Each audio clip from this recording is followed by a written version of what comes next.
What's going on, everybody, and welcome to another episode of The Other Side of the Firewall, where we talk about the latest and greatest in cybersecurity news, as well as highlight those movers and shakers and glass ceiling breakers, those people of color who've made it to the other side of the proverbial firewall.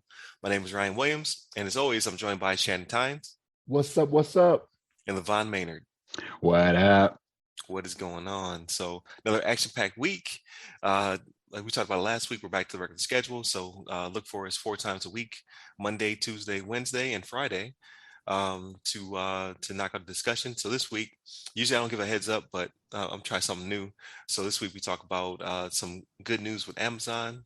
On Tuesday, we're going to be discussing some White House changes, and then on Wednesday we'll be talking about some discussion about hacking and your privacy and what have you. So not giving away too much, but give you a little sneak peek so you tune in.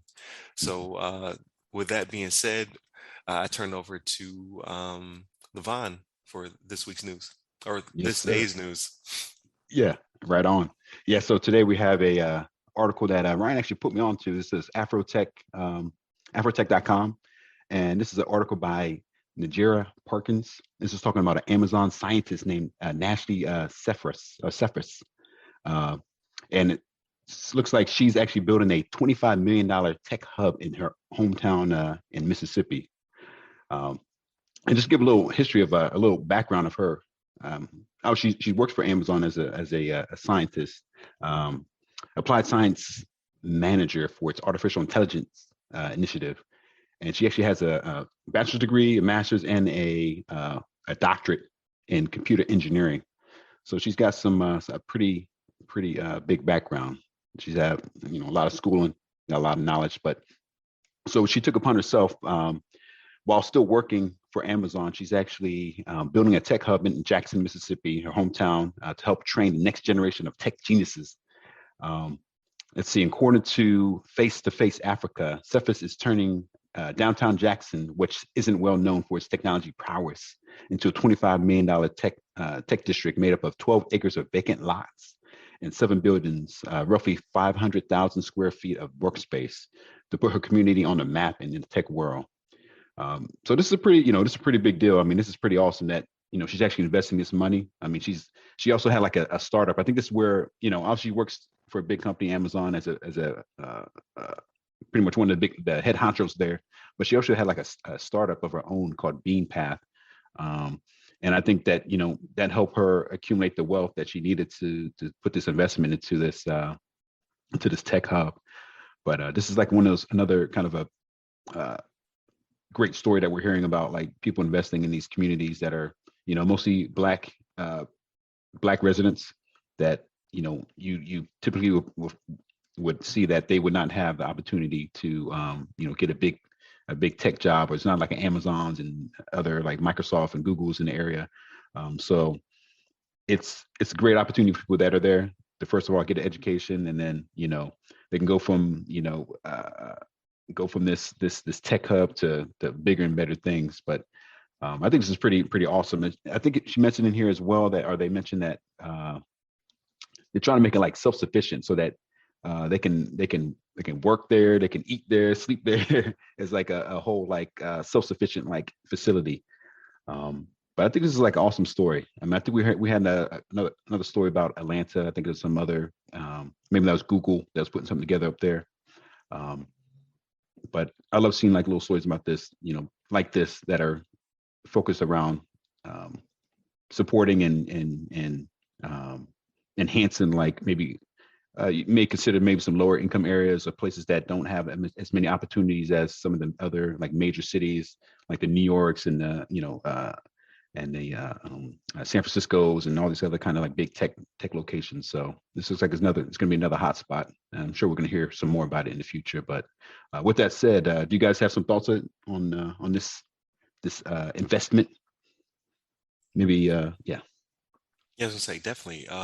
So I'm pretty proud of it, right? So she goes back home to do the investment, $25 million, 12 acres, 500,000 square feet of workspace. So It's definitely one of those stories where we try to capture where somebody's doing something good, especially it's a woman of color in IT going back home to invest in her own hometown. So I mean that's great.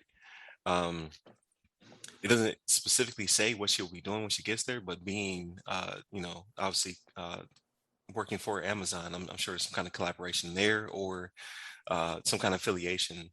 So definitely. I've never been to Jackson, Mississippi. I've obviously heard of it. So I don't know how many districts, how much tech is actually there, but anything, you know what I mean? Like starting anything up for the people who are there, definitely inspires and creates jobs and as well as just highlights her passion for her hometown. So I'm pretty stoked. What about you, Shannon? So yeah, I feel the same way, right? So like something else they mentioned in the article is that she's spending $500,000 of her own money, right? So like, granted, she works for a well-known company, right? One of these companies that makes trillions of dollars a year, right? But she's putting her money where her mouth is, which is a good thing, right? It's not like she's going out to just crowdsource and say, everybody make this happen for me. Like she believes enough in it to give $500,000 of her own money, which is great. You know what I mean? Like stand by what you say you want to do. Another thing, so I had to look up the demographics on Jackson, Mississippi, right? So it's about 160,000 some odd people, maybe a little bit less, and it's 82% Black, right? So I've had family that's lived in Jackson before, you know what I mean? So 82% Black. So this is a good opportunity, for the minorities out there that want to get into this, right? Like we talk about this all the time about putting the opportunities out there in the HBCUs, having these companies that have these different programs that make it to where they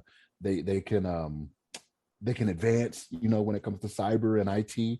And like you mentioned, Levon, they've been coming out east, to the South, where there's where a lot of the minorities are, you know what I mean? Not just Black, but you got a lot of Latino, Hispanic, people down there as well, you know what I mean? That you have some of these second generation people that come up, their parents may have been, from another country that come in and they get schooled in America, you know what I mean? And they start to, try to go through STEM programs and things like that. And this could be a success for them as well. You know what I mean? Not just people that grew up in those cities, but people that, may come to those cities from somewhere else. Like, even though she's doing this in Jackson, she could have people from Tennessee, Arkansas, you know what I mean? Like, move to this area. And I'm not going to sit here and say Jackson is the next tech hub, right? I'm not saying that, right?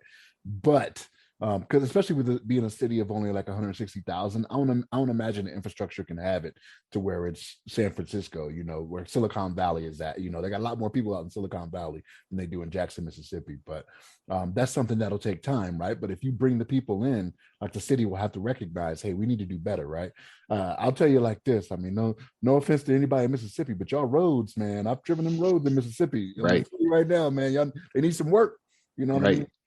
But but no, this is a good thing. Again, she's putting her money where her mouth is, you know what I mean? And she brought it home. You know what I'm saying? So that's a step in the right direction. I love to see this. Yeah.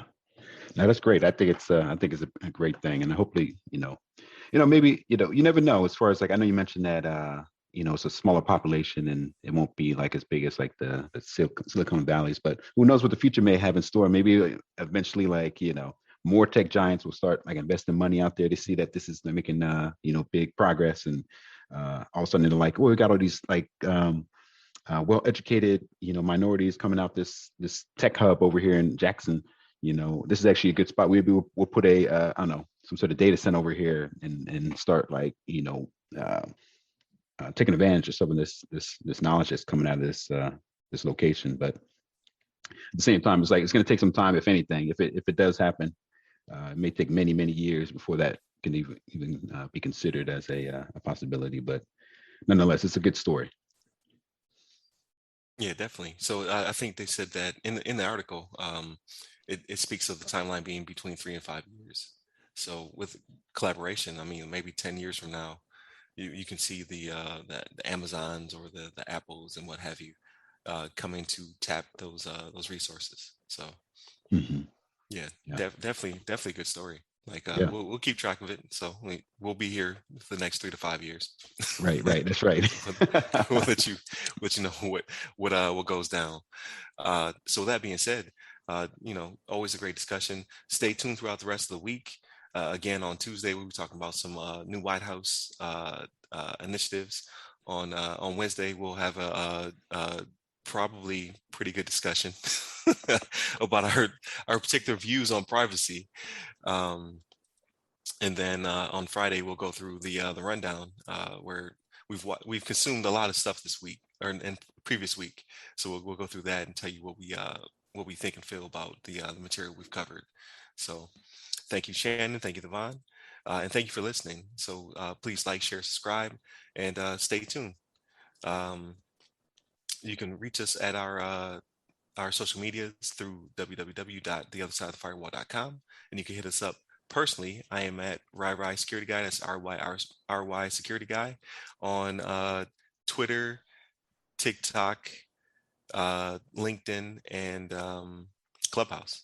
And you, Levon? Nice. You can hit me up at Levon Maynard on the Twitters. There it is. So stay safe, stay secure. Take care.